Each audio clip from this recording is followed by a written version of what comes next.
नवरात्र पर्व के दूसरे दिन मां ब्रह्मचारिणी की पूजा अर्चना की जाती है।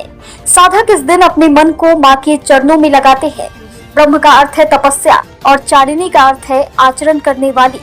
इस प्रकार ब्रह्मचारिणी का अर्थ हुआ तप का आचरण करने वाली। भगवान शंकर को पति के रूप में प्राप्त करने के लिए माता ने घोर तपस्या की थी। इस कठिन तपस्या के कारण इस देवी को तपश्चारिणी अथवा ब्रह्मचारिणी के नाम से भी अभिहित किया गया। कहा जाता है कि मां ब्रह्मचारिणी देवी की कृपा से सर्व सिद्धियां प्राप्त होती हैं। दुर्गा पूजा के दूसरे दिन देवी के इसी स्वरूप की उपासना की जाती है।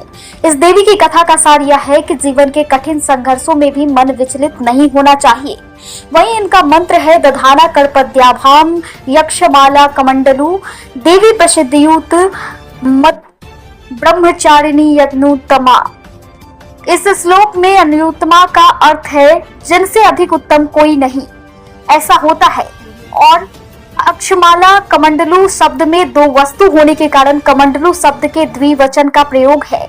वही कहानी इस प्रकार से है कि पूर्व जन्म में इस देवी ने हिमाचल के घर पुत्री के रूप में जन्म लिया था और नारद जी के उपदेश से भगवान शंकर जी को पति के रूप में प्राप्त करने के लिए माता ने घोर तपस्या की थी। इस कठिन तपस्या के कारण इन्हें तपश्चारिणी अथवा ब्रह्मचारिणी के नाम से अभिहित किया गया।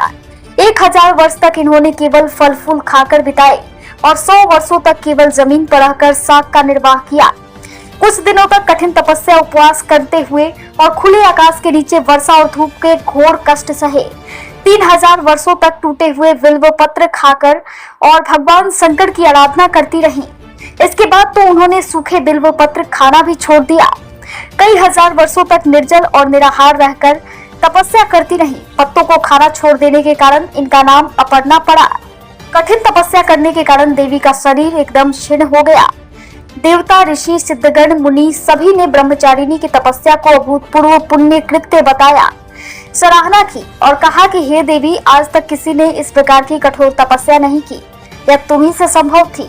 तुम्हारी मनोकामना परिपूर्ण होगी और भगवान चंद्रमौली शिव जी तुम्हें पति के रूप में प्राप्त होंगे। अब तपस्या छोड़कर घर लौट जाओ, जल्द ही तुम्हारे पिता तुम्हें बुलाने आ रहे हैं।